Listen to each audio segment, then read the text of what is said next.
Right there in the middle. Oh, yeah. All right. These are Edgar's lifetimes. This is he came in at the very beginning of creation. This is Atlantis. This is Egypt with her. Okay. Now notice there's not a Persian life for him in this one. That was her experience that she was having. Even though they were connected in that lifetime, that didn't influence him to be Edgar Cayce. That influenced her to be Gertrude with an eyesight problem. Okay? This one is Lucius. He is a member of the Catholic Church. He's one of the first founders of the Catholic Church. He's born in a town in Cyrene in Libya. It's no longer there. The ruins are there, but it's not there. He was very prominent with Jesus when supposedly, according to the history books, he never went to meet Jesus. The readings say yes, he did go. Now, whether he met him or not, that's a different story. He went and heard him give a talk. Remember, Jesus was surrounded by thousands of people. Maybe not. Hugh Lynn was actually a disciple with Jesus. He was Andrew. And historically, he tried to be a disciple and they voted him out. They would not let him be a disciple. He wrote the book of Luke and compiled it and became part of the Bible. That was his experience in this lifetime. Now, we jump ahead to this lifetime. Now, most of you understand that reincarnation is always a lifetime we don't like, that we have a problem with. Now, this is a big difference here. This is around 30 BC. This is late 1600s, early 1700s. Big jump. He is, and there's probably a lifetime in there. It's just did not contribute to. Actually, there was. He was the son of Louis the 15th. Or Louis the 16th. He was the son that died, the Dauphin. But it didn't affect him as Edgar. So it was only, he died at 9 years of age when they executed the king and he died. This is the next one that affected him as Edgar. He was born in Europe, in England, came across the ocean, came through this port, went all the way across over to Fort Dearborn outside of Chicago. And this is a lifetime that he kind of wasted his life because he was a gambler, he caroused with women, he liked to drink, and he stole money from people. And he would do it as in a card game because he could read all the cards in everybody's hand, and he would bet accordingly. Edgar could do the same thing, and he refused to play regular cards with people. He'd play Old Maid, he'd play Rook, he'd play something that didn't have a card game, but he said, I've already had a lifetime doing this, I'm not doing it again. This is actually a brothel. That shows you where he was coming from, okay? So he did not want to go back to that lifetime here.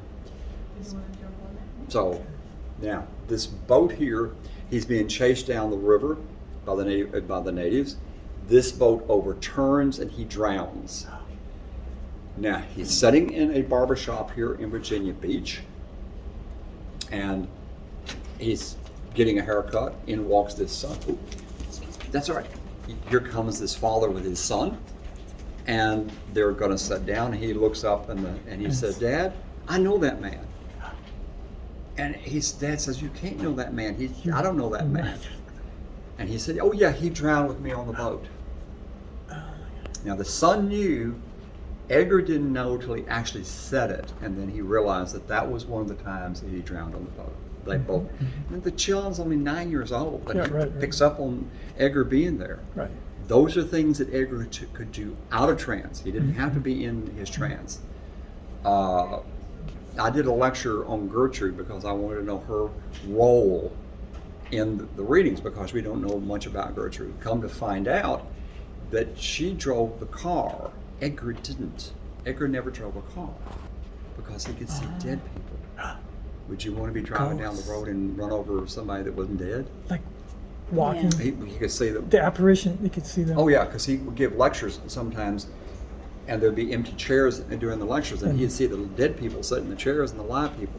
They'd be up in the rafters listening to his lectures. Yeah. He was, that was out of trance now. He was not, he was just, you know, he could see auras around people. Right. He was, one time, Gladys Davis is coming in the door at the house down on Arctic Crescent, and she stops and walks out and comes in the side door, and one of the women says, well, why did you come in there? And she said, well, because Edgar is there, and if I come in there, he'll know what I did the night before, and it's none of his business. So see, these were the things that he could do without being in trance. The man was very highly attuned to what was going on. Like I say, you could see auras. He was laying in bed with Gertrude. They were fixing to go to sleep. He heard a knock on the window. And Gertrude said, well, who is that? He said, I don't know. Let me get up and find out. So he gets up, walks over and looks out. And one of their relatives has died, and they've come to Edgar to guide her, to be guided to where they need to go. And he turns around and says, well, it's Aunt Martha. She's out there, and I'm going to go downstairs, and I'll find out. He turns the woman out the window and says, listen, you need to go down to the first floor because they're on the second floor, and I'll let you in the door, and we'll talk. And they did. He went down, opened her up. She came in the living room. They talked, and she went on her way. This is what he was capable of doing. Amazing. Out of trance.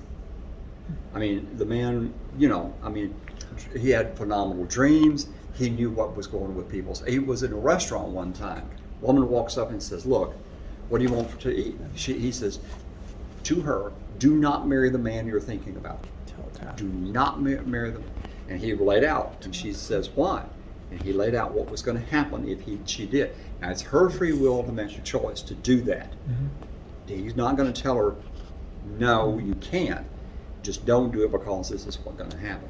Have no idea if the man married her and there was any problems. We don't know. He just happened to be able to do that. I mean, this gentleman here. Okay. That's interesting. All right, we're going to go here.